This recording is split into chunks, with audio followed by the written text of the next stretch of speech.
সকালবেলা ব্যাগ গাড়িটি নিয়ে কোথায় বের হয়ে পড়লাম অবশ্যই আপনারা জানতে পারবেন। আর সেই সাথে বৃষ্টিতে পড়ে গেলাম। এই যে দেখেন ঝিম বৃষ্টি। আর এই ঝিমঝিম বৃষ্টিতে অনেক ভালো লেগেছিল। বাসে বসে থেকে দেখার সুযোগ পেয়েছি। এজন্য আপনাদের সামনেও তুলে ধরার চেষ্টা করেছি। বৃষ্টির মধ্যে বাসে অনেকক্ষণ বসে থাকতে থাকতে যাত্রীরা আসলো বৃষ্টির পরে। তো সকলে মিলে আমরা এখন যাচ্ছি সুন্দর রাস্তা দেখতে দেখতে। এত সুন্দর পরিবেশ, সেই সাথে নদীমাতৃক অঞ্চলের নদীর সেই দৃশ্যগুলো আর গ্রামীণ জনপদ দেখতে দেখতে চলে গেলাম। শাহিন ভাই সহ হচ্ছে আমরা তালতলা যাবো। শাহিন ভাই, জি। কি সকালে খাওয়া দাওয়া হয়েছে নি? এখনো হয় নাই, এখনো হবে। হয় নাই? সামনে হবে। আজকে আকাশটা অনেক মেঘলা, বৃষ্টি হয়তো আবার নামবে নামবে ভাব। আজকে আকাশটা দেখেন অনেক মেঘলা, হয়তো বৃষ্টি নামবে কিছুক্ষণের মধ্যে। শাহিন ভাই সুন্দর মানুষ, তার সঙ্গে যাচ্ছে। আর আমি হচ্ছে বাসা যাবো। এই যে রেডি হয়েছি সবকিছু মিলে। সকাল সকাল শুক্রবার, যেহেতু সকাল সকালে যেতে হবে, গিয়ে যাতে হচ্ছে শুক্রবার নামাজটা পাই। শাহিন ভাই, জি। সকাল নাস্তা হয়েছে? হ্যাঁ, ব্রেকফাস্ট হবে একটু ও পরে। আচ্ছা, শাহিন ভাই ব্রেকফাস্ট করবে এখন গিয়ে। তো আমি কিছু হালকা খেয়ে রওনা দেবো। তো যাই হোক, সকলে দেখতে থাকেন।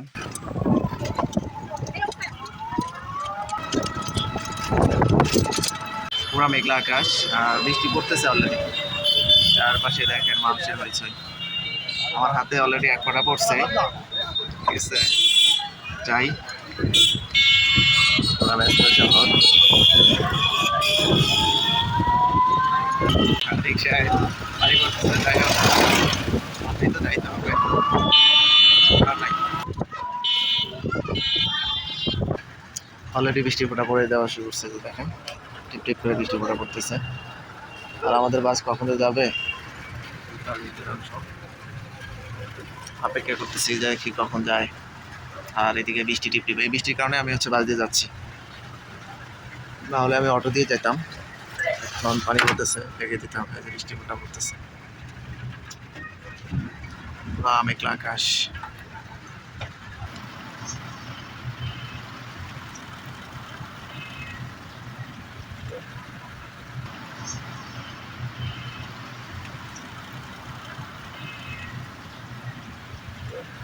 অবশেষে আমাদের বাস ধীরে ধীরে চলছে, তবুও সামনে আবার দাঁড়াবে। এটি হচ্ছে লোকাল বাসের নমুনা। ধীরে সুস্থিতে যাচ্ছে আস্তে আস্তে। যত পারে সময় এরা হচ্ছে কিভাবে ব্যয় করবে সেটাই পারে। আর এখানে হচ্ছে যে কুড়িগ্রাম পৌরসভা।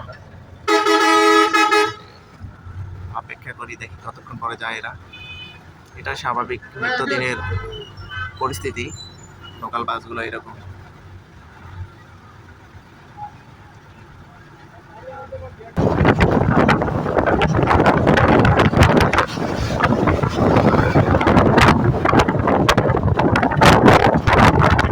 ধলা নদীর তীরবর্তী অঞ্চলটি দারুণ শুষ্ক মৌসুম। আর এখন বৃষ্টিতে তো হচ্ছে আস্তে আস্তে পানি বাড়তেছে।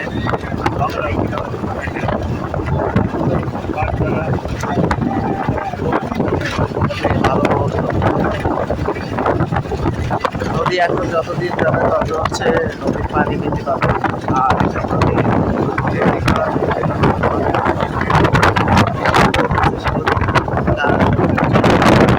থাকি।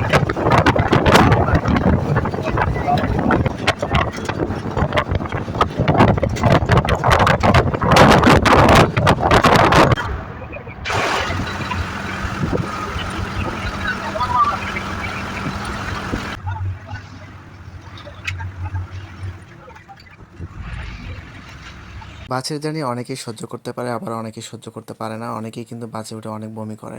তো স্বাভাবিকতা হচ্ছে যারা জার্নি ভালো লাগে, যারা জার্নি পছন্দ করে, তাদের কিন্তু জার্নি করতে ভালোই লাগে। আমারও বেশ ভালো লাগে, সেজন্য আজকে বাস দিয়ে যাচ্ছি। তো বাস দিয়ে যাওয়ার কারণ আরেকটা আছে, সেটা হচ্ছে বৃষ্টির কারণেই। অটো দিয়ে যদি যাইতাম তাহলে ভিজে যেতাম। তো সকলে ভালো থাকবেন, সুস্থ থাকবেন। আল্লাহ হাফেজ। আর ভিডিওটি কেমন লাগলো অবশ্যই জানাবেন কমেন্ট বক্সে।